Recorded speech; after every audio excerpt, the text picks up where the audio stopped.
രുദ്രാർദ്ര പ്രണയം ഭാഗം 50. ബെന്നിയുടെ വായിൽ നിന്നും അമീർ എന്ന പേര് കേട്ടതും കാർത്തികേയൻ ഞെട്ടലോടെ ഇരുന്നിടത്ത് നിന്നും ചാടി എഴുന്നേറ്റു. അയാളുടെ കണ്ണുകൾ മുറ്റത്ത് നിൽക്കുന്ന ചെറുപ്പക്കാരനിലായിരുന്നു. ഒരു വൈറ്റ് കളർ ഷർട്ടും ബ്ലൂ കളർ പാൻസുമാണ് അവന്റെ വേഷം. ഷർട്ട് ഇൻ ചെയ്തിട്ടിട്ടുണ്ട്. ആര് കണ്ടാലും ഒന്ന് നോക്കിപ്പോകുന്ന ഭംഗി. ആ കണ്ണുകളെ മറച്ചുകൊണ്ട് സ്പെക്സ് വെച്ചിട്ടുണ്ട്. ചുണ്ടിൽ ആരെയും അയക്കുന്ന പുഞ്ചിരിയുണ്ട്. കാർത്തികേയൻ അവനെ ദേഷ്യത്തോടെ നോക്കി. അപ്പോ ഇവനാണ് എൻ്റെ പേരക്കുട്ടിയെ മയക്കിയെടുത്ത ആ മുസ്ലിം ചെറുക്കൻ. അയാൾ ദേഷ്യത്തോടെ മനസ്സിൽ പറഞ്ഞു. പാറുവിന്റെ മുഖത്തെ പരിഭ്രമം എന്തിനായിരുന്നുവെന്ന് ആർദ്രയ്ക്ക് ഇപ്പോഴാണ് മനസ്സിലായത്. അവളുടെ കൈകളിൽ മുറുകെ പിടിച്ചിരിക്കുന്ന പാറുവിന്റെ കൈകളുടെ മുറുക്കം കൂടുന്നത് ആർദ്ര അറിഞ്ഞു. ഇതാണോ നിന്റെ മിമി? ആർദ്ര കണ്ണുവിടർത്തിക്കൊണ്ട് അവളോട് ചോദിച്ചു. പാറു മൂളി. ആർദ്ര പുഞ്ചിരിച്ചു. വെറുതെ അല്ല നിന്റെ മുഖത്ത് പെട്ടെന്നൊരു ടെൻഷൻ അല്ലേ? അമിക്ക പറഞ്ഞിട്ടാണോ വന്നതപ്പോ? ആർദ്ര അവളോട് സംശയം ചോദിച്ചു. ഇല്ല, എന്നോട് പറഞ്ഞിരുന്നില്ല ആരു. പക്ഷെ കുറച്ചു മുന്നേ വിളിച്ചിട്ട് ഇവിടേക്ക് എത്താറായിന്ന് പറഞ്ഞു. ദുഷ്ടൻ. ഞാനാണെങ്കിൽ ഒരു പ്രിപ്പറേഷനും നടത്തിയിരുന്നില്ല. മുത്തച്ഛൻ എൻ്റെ മിമിയെ വല്ലതും പറയൂ ആരു? അവൾ പേടിയോടെ ചോദിച്ചു. ആർദ്ര കാർത്തികേയനെ ഒന്ന് നോക്കി. ആ മുഖത്തെ ദേഷ്യവും വെറുപ്പും അവൾക്ക് പെട്ടെന്ന് മനസ്സിലായി.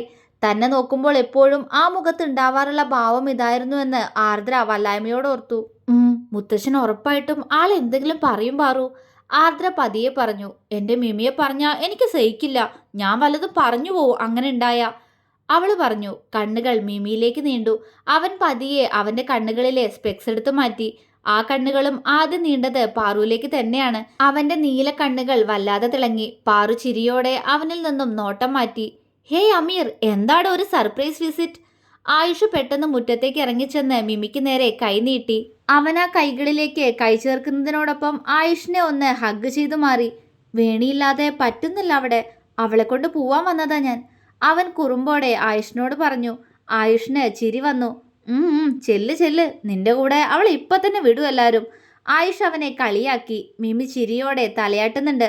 വാടോ, എന്താ ഇവിടെ തന്നെ നിൽക്കുന്നത്? അകത്തേക്ക് വാ. ആയുഷ് അവനെ അകത്തേക്ക് ക്ഷണിച്ചു. സിറ്റ് ഔട്ടിലേക്ക് കയറിയതും തന്നെ നോക്കി പുഞ്ചിരിയോടെ നിൽക്കുന്ന ബെന്നിയെ കണ്ട് മിമിയും ഒന്ന് പുഞ്ചിരിച്ചു. ബെന്നിച്ചൻ വന്നിട്ടുണ്ടെന്ന് വേണി പറഞ്ഞിരുന്നു. അതും പറഞ്ഞവൻ ബെന്നിക്ക് നേരെ ഷെയ്ക്ക് ഹാൻഡിനായി കൈ നീട്ടി. ബെന്നി പുഞ്ചിരിയോടെ ആ കൈകളിലേക്ക് കൈ ചേർത്ത് വെച്ചു. നിങ്ങൾക്കിടയിൽ ഇങ്ങനൊരിഷ്ടം ഞാൻ പ്രതീക്ഷിച്ചില്ല. ബെന്നി പുഞ്ചിരിയോടെ പറഞ്ഞതും അമീർ അവനെ കുറുമ്പോടെ നോക്കി. കുട്ടിത്തം വിട്ടുമാറാത്ത അവന്റെ മുഖത്തെ ഭാവങ്ങളിലേക്ക് ബെന്നി ഉറ്റു നോക്കുന്നുണ്ട്. പാറു പറഞ്ഞതുപോലെ തന്നെ അവൻ ചേൽഡിഷാണെന്ന് ബെന്നിക്കും തോന്നിപ്പോയി. നിഷ്കളങ്കമായ ചിരിയുള്ളവൻ. കണ്ടിട്ടുണ്ട് ഇവനെ പഠിക്കുന്ന സമയത്ത്. പക്ഷേ അറിഞ്ഞിരുന്നില്ല ഇവർക്കിടയിൽ ഇങ്ങനൊരു ഇഷ്ടമുള്ള കാര്യം. അവൻ മനസ്സിൽ ചിന്തിച്ചു. മെറിൻ?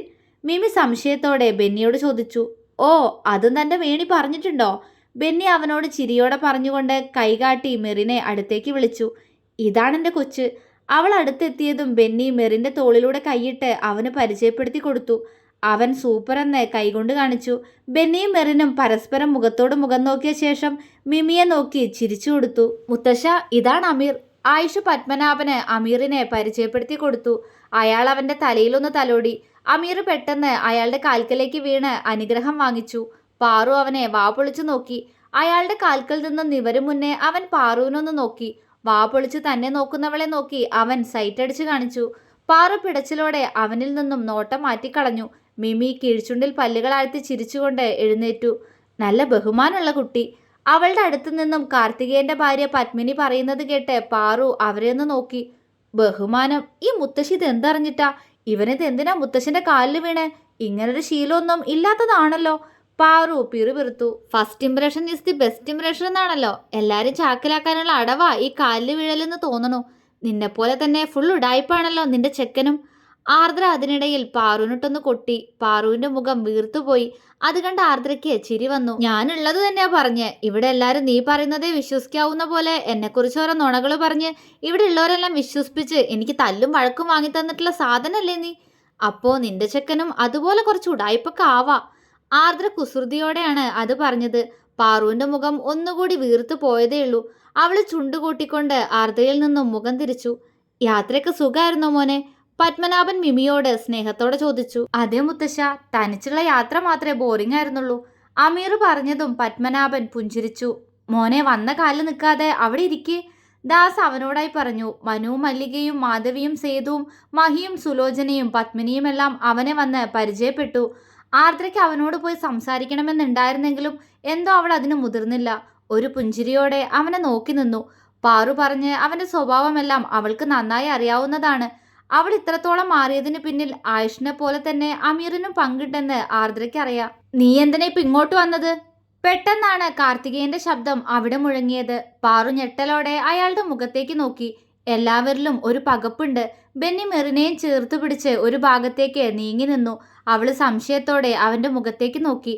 നമ്മളിതിലില്ല, കണ്ടാ മതി, അവൻ ചിരിയോടെ പറഞ്ഞതും മെറിൻ തലയാട്ടി. വീട്ടിലൊരു ഗസ്റ്റ് വന്നാ ഇങ്ങനെ സ്വീകരിക്കാനാണോ ദേവർമഠത്തിലെ കാർത്തികേയൻ പഠിച്ചിരിക്കുന്നേ? അയാൾ ചോദിച്ചത് ഇഷ്ടമാവാതെ ആയുഷ് ദേഷ്യത്തോടെ അയാളോട് ചോദിച്ചു. ആർദ്ര പെട്ടെന്ന് അവന്റെ അടുത്തേക്ക് പോയി അവന്റെ കയ്യിൽ ചുറ്റിപ്പിടിച്ചു. ആയുഷ് അവളെ നോക്കി. വേണ്ട രുദ്രേട്ട, വഴക്ക് വേണ്ട, അവള് ദയനീയമായ മുഖത്തോടെ അവനോട് പറഞ്ഞു. ആയുഷ് പല്ല് കടിച്ചുകൊണ്ട് അവളിൽ നിന്നും മുഖം തിരിച്ചു.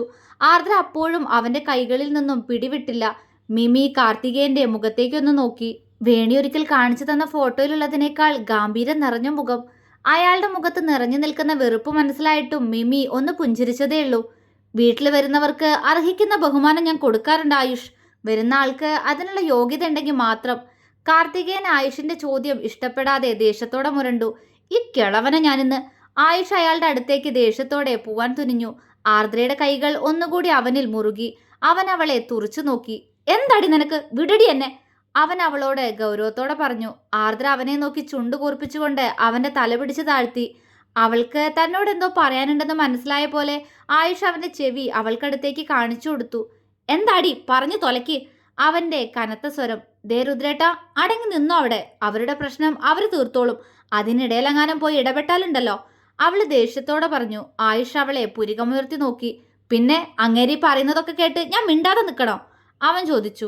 ആ, മിണ്ടണ്ട, അവരുടെ കാര്യം അവര് നോക്കിക്കോളും. മിണ്ടാതെ നിന്നോ ഇവിടെ. അവളിൽ അപ്പോഴും ദേഷ്യം തന്നെയാണ്. ഇല്ലെങ്കിൽ നീ എന്ത് ചെയ്യും? അവൻ ചുണ്ടുകൊട്ടി. ആർദ്ര ചുറ്റുമൊന്ന് നോക്കി. എല്ലാവരുടെയും നോട്ടം പരസ്പരം നോക്കി നിൽക്കുന്ന കാർത്തികേയനിലും മിമിയിലുമാണ്. അത് കണ്ട ആർദ്ര ആയുഷിന്റെ മുഖത്തേക്ക് നോക്കി കണ്ണുരുട്ടി. എന്താടി കർത്തമ്മേ? അവന്റെ ചുണ്ടും കൂർത്തുപോയി. ദേ, ഇവിടെ മിണ്ടാതെ നിന്നില്ലെങ്കിൽ ഇന്നലെ രാത്രി പറഞ്ഞ കാര്യം നടക്കില്ല. അവള് പറഞ്ഞതും ആയുഷ് സംശയത്തോടെ അവളെ നോക്കി. ഇന്നലെ രാത്രി എന്തു പറഞ്ഞു എന്നാ? അവന് മനസ്സിലായില്ല. ഓർമ്മയില്ലേ, ഇന്നിവിടെ വന്നിട്ട് എന്തൊക്കെയോ വേണമെന്ന് പറഞ്ഞായിരുന്നല്ലോ, അത് തരില്ലാന്ന് അവൾ പുച്ഛത്തോടെ പറഞ്ഞു. ആയുഷിന്റെ കണ്ണ് മിഴിഞ്ഞുപോയി. അവന് ഇപ്പോഴാണ് കാര്യങ്ങൾ മനസ്സിലായത്. അയ്യോ ആദി, അങ്ങനെ പറയല്ലേ. അവന്റെ ശബ്ദം പെട്ടെന്ന് ഉയർന്നുപോയി. മിമി ഒഴികെ ബാക്കി എല്ലാവരുടെയും നോട്ടം അവരിലേക്ക് നീണ്ടു. അടിപൊളി. ആർദ്ര ദയനീയമായി ആയുഷിനെ നോക്കി. എന്താടാ? ദാസ് ചോദിച്ചു. ആയുഷ് അയാളെ നോക്കി ഇളിച്ചു കൊടുത്തു. ഒന്നുമില്ല, നിങ്ങൾ കണ്ടിന്യൂ, അവൻ ഇളിയോടെ പറഞ്ഞു. ദാസ് അവനെ കണ്ണു ചുരുക്കി നോക്കി. എല്ലാവരുടെയും സംശയ കണ്ണുകൾ അവരിൽ തന്നെയായിരുന്നു. ആയുഷ് പെട്ടെന്ന് ആർദ്രയുടെ കൈയും പിടിച്ച് അല്പം മാറി നിന്നു. എന്തോന്ന് വെച്ചാൽ ആരും ആയുഷേട്ടനും തമ്മിൽ പ്രശ്നം? മെറിന് സംശയം. ആർക്കറിയാ? ബെന്നി കൈമലർത്തി. ആയുഷ് ആർദ്രയെ പതിയെ തൂണിലേക്ക് ചേർത്ത് നിർത്തി. അവൾ അവനെ നെറ്റിച്ചുളിച്ചു നോക്കി. എന്താ? അവൾ ചോദിച്ചു. ആദി, നീ ശരിക്കും എനിക്ക് തരില്ലേ? അവൻ പരിഭവത്തോടെ ചോദിച്ചു. അവന്റെ ചോദ്യം കേട്ട് അവൾക്ക് ചമ്മലാണ് തോന്നിയത്. ഞാൻ പറയാതെ അവരുടെ പ്രശ്നത്തിൽ ഇടപെടാതിരുന്ന ആലോചിക്കാം. ചമ്മല് മറച്ചുവെച്ച് അവൾ പുച്ഛത്തോടെ പറഞ്ഞു. ഇല്ല, ഇനി ഞാൻ മിണ്ടില്ല. വാക്ക്, പക്ഷേ നീയും വാക്കു മാറ്റരുത്. അവൻ അവളുടെ കൈകൾ കോർത്തു പിടിച്ചു. ആർദ്ര പിടച്ചിലോടെ അവന്റെ മുഖത്തേക്ക് നോക്കി. അവന്റെ മുഖത്ത് നിറഞ്ഞ കുറുമ്പ്. ഓക്കെ ആണോ? അവൻ പതിഞ്ഞ സ്വരത്തിൽ ചോദിച്ചു. അവള് വെപ്രാളത്തോടെ തലയാട്ടി. അവന്റെ ചുണ്ടുകൾ വിടർന്നു. അതെ, ഇപ്പൊ ഭൂമിയിലേക്ക് പൊട്ടിമുളച്ച കാമുകനും കാമുകിയും ഒരു ഇത്തിരി തൊയിരം തരുമോ? എന്തോ നടപ്പില്ല ഇവിടെ. അവിടെ ആനക്കാരൻ നടക്കുമ്പോഴാ അവന്റെ ഒരു റൊമാൻസ്. അവരുടെ കാട്ടിക്കൂട്ടൽ കണ്ട് ബെന്നി അവർക്കടുത്തേക്ക് വന്നുകൊണ്ട് പറഞ്ഞു. ആയുഷ് ദേഷ്യത്തോടെ അവനെ ഒന്ന് നോക്കി. അവിടെ എന്താന്ന് വെച്ചാൽ നടന്നോട്ടെ. എന്നോട് ആദ്യം പറഞ്ഞു അതിൽ അവള് പറയാതെ ഇടപെടണ്ടാന്ന്. അതുകൊണ്ട് ഞാനൊന്നിനുമില്ല, അല്ലേ ആദി? ആയുഷ് ആദ്യം ബെന്നിയോടും അവസാനം ആർദ്രയോടുമായിട്ട് പറഞ്ഞു. ആർദ്ര ബെന്നിയെ നോക്കി അതേ എന്നും അല്ല എന്നും തലയാട്ടി. അച്ചിക്കോന്തൻ. ബെന്നി പുച്ഛിച്ചു. നീയല്ലേ അത്? നീ മെറിനെ മണം പിടിച്ച് നടക്കുന്നത് കണ്ടപ്പോഴേ എനിക്ക് മനസ്സിലായതാ. ഇനി എടുത്തു പറയണമെന്നില്ല. ആയുഷ് പെട്ടെന്ന് തന്നെ ബെന്നി പറഞ്ഞത് അവനിട്ട് തിരിച്ചു കൊടുത്തു. ബെന്നി ചമ്മിപ്പോയി. ആർദ്രയെ നോക്കിയപ്പോൾ അവൾ നിന്ന് ചിരിക്കുന്നു. പൊടി പന്നി. ബെന്നി അവളെ നോക്കി പല്ലുകടിച്ച് ചവിട്ടിത്തുള്ളി മെറിന്റെ അടുത്തേക്ക് പോയി അവളുടെ തോളിലൂടെ കൈയിട്ടു. എന്തോ വെച്ചായ? അവൾ ചോദിച്ചു. ഒന്നുമില്ല ചായ, മിണ്ടാതെ നില്ലവിടെ. അല്ല പിന്നെ. അവൻ അവളെ കനപ്പിച്ചു നോക്കി. ഈ മനുഷ്യനിത് എന്താ?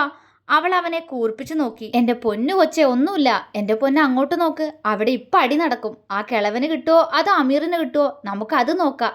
ബെന്നി മെറിനോട് ചിരിയോടെ പറഞ്ഞുകൊണ്ട് അവളെ ചേർത്ത് പിടിച്ചു. ഈ ഇച്ചായൻ. മെറിൻ ചിരിച്ചുപോയി. എന്താണ് മുത്തശ്ശ, എന്നെങ്ങനെ തുറച്ചു നോക്കി നിൽക്കാൻ തുടങ്ങിയിട്ട് കുറെ നേരം ആയല്ലോ. എന്തെങ്കിലും പറയാനുണ്ടെങ്കിൽ അത് പറ. എനിക്ക് ബോറടിക്കുന്നു ഇങ്ങനെ നോക്കി നിന്നിട്ട്, മിമി കുറുമ്പോടെ പറഞ്ഞു. അങ്ങനെ ഒരു സാഹചര്യമായിരുന്നിട്ട് പോലും പാറുവിന് ചിരി വന്നു പോയി. അവൾ ചിരിക്കാതിരിക്കാനായി പെട്ടെന്ന് തല താഴ്ത്തിക്കളഞ്ഞു. ആരാടാ നിന്റെ മുത്തശ്ശൻ? കാർത്തികേയൻ ദേഷ്യത്തോടെ ചോദിച്ചു. അത് ശരി, എന്റെ വേണിയുടെ മുത്തശ്ശൻ എന്റെ മുത്തശ്ശനല്ലേ? മിമിയുടെ ചുണ്ടിൽ അപ്പോഴും ചിരിയാണ്. നിന്റെ വേണിയോ? ഏത് വേണി? അവള് ഞങ്ങളുടെ പാറുവാ. നീ ആരോട് ചോദിച്ചിട്ടാ ഈ പടി കയറിയെ? ഇറങ്ങി പോവാൻ നോക്ക്. കാർത്തികേയൻ ശബ്ദമുയർത്തി. അച്ഛാ. സേതു അയാൾ പറഞ്ഞത് ഇഷ്ടപ്പെടാതെ അയാളെ വിളിച്ചു. എന്ത് വേണം? ഇവൻ നിന്റെ മകളുടെ പിന്നാലെ നടന്ന ആ മുസ്ലിം ചെറുക്കനാ. നീയാ ഇവൻ ആദ്യം ഇറക്കി വിടേണ്ടത്. കാർത്തികേയൻ മുരണ്ടു. സേതു അയാളോട് എന്തോ പറയാനൊരുങ്ങിയെങ്കിലും അപ്പോഴേക്കും മാധവി അവരുടെ കയ്യിൽ കയറി പിടിച്ചതും അയാളൊന്നും മിണ്ടാതെ നിന്നു. അത് കണ്ട് കാർത്തികേയൻ ഒന്ന് പുച്ഛിച്ചു. പത്മനാഭൻ ഒന്നും മിണ്ടാതെ ഒരു കാഴ്ചക്കാരനായി തിണ്ണയിൽ ഇരിക്കുന്നുണ്ട്. കാർത്തികേയന്റെ നോട്ടം വീണ്ടും മിമിയിലേക്ക് നീണ്ടു. എടാ ചെറുക്ക, നിന്നോട് ഞാൻ പറഞ്ഞത് കേട്ടില്ലേ? ഇറങ്ങി പോവാൻ. ആര് പറഞ്ഞിട്ടാ നീ ഈ പടി ചവിട്ടിയെ? കാർത്തികേയൻ നിന്ന് തിളയ്ക്കുകയായിരുന്നു. എന്റെ വേണി പറഞ്ഞിട്ട്. അവന്റെ മറുപടി ഒപ്പം തന്നെ എത്തി. കാർത്തികേയൻ അവനെ ദേഷ്യത്തോടെ നോക്കി. പാറുവോ? അയാൾ ചോദിച്ചു. ഒപ്പം അവളെ ഒന്ന് നോക്കുക കൂടി ചെയ്തു അയാൾ. ആയുഷിന് കാർത്തികേയനോട് നാല് പറയാൻ നാവ് ധരിക്കുന്നുണ്ടായിരുന്നു. എങ്കിലും തന്റെ കൈകളിൽ ചുറ്റിപ്പിടിച്ചു നിൽക്കുന്നവളെ കണ്ടതും അവനൊന്ന് നിശ്വസിച്ചു. ഏയ് വേണ്ട, എന്തിനാ വെറുതെ? അവരായി അവരുടെ പാടായി. ഇനി എന്റെ കാര്യം ഞാൻ തന്നെ നോക്കണ്ടേ? ആയുഷ് സ്വയം അവനോട് തന്നെ പറഞ്ഞു. നോട്ടം വീണ്ടും ആർദ്രയിലേക്ക് പോയതും അവൾ അവനെ എന്തായെന്ന പോലെ പുരികമുയർത്തി നോക്കി. അതാദി, ഇവൻ ഇപ്പൊ പോവായിരിക്കും. അത് കഴിഞ്ഞാ നീ നേരെ റൂമിലേക്ക് വരുവോ? അവൻ നിഷ്കളങ്കമായി ചോദിച്ചു. ആർദ്ര അവനെ മിഴിച്ചു നോക്കി. എടി, രാത്രിയാവാൻ ഇനി എന്തോരം സമയമുണ്ടടി ചക്കരെ. അതുകൊണ്ടല്ലേ അത്രയും നേരമൊക്കെ വെയിറ്റ് ചെയ്യാന്ന് വെച്ചാ. അവൻ അവളുടെ തോളിൽ ചുരണ്ടി. ആർദ്രയുടെ മുഖം ചുവന്നു പോയെങ്കിലും അവൾ അവനെ ചുണ്ടുകൂർപ്പിച്ചു നോക്കി. അയ്യോ വേണ്ട, രാത്രി തന്നെ മതി. പിണങ്ങണ്ട. തന്ന വാക്ക് മാറ്റല്ലേട്ടോ. അവൻ വീണ്ടും അവളെ ഓർമ്മിപ്പിച്ചു. ഈ മനുഷ്യനെ കൊണ്ട്. ആർദ്ര നാണത്തോടെ അവന്റെ കയ്യിലേക്ക് മുഖമമർത്തി. ആയുഷ് ചിരിയോടെ അവളുടെ നെറ്റിയിൽ ചുണ്ടമർത്തി. തുടരും.